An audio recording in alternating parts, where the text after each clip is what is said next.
mala kenyam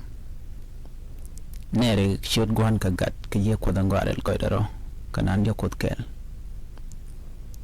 mende lar kon min goro de lak ni dan kot chane no ko tok eno kon lo ko chi jan dan dini jan kon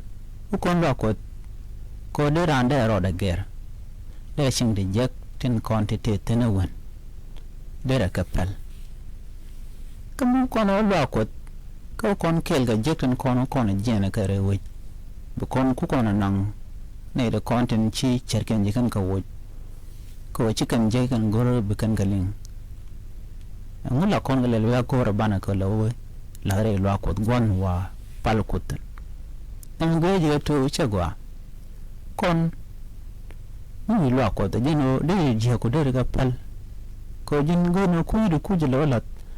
gomi ko bitin je de alan kontin ci nen dai wa bi ga pal ku de goro jin bu wud bu loar ka cin de je de alan kon ji tan ni jiram la de jeglet bu ko chu palan tong mi ko gwada ci bintana ba cho gwad ko de na de karo nok ka de karo mat ka de ga ta mal kam niken je ni yo lo ko de yo gwada dana wi re wuch mi chu nan mi gwana jen chit ko ngomi de na de ko chu nyo do to chal da nok ko de na karo ka jen do mo de ra ko de dana lat ko na ko la ne ko ken de chu gwada ro jin bi jen ga je ko gwada dana bi tan bi ga bla re lo ko ka jin bi ko brod be ger ki ne ko ken be ger ka mo de chiro be ger ba ko lelde go ne ta de go ta ne gor ko ran ger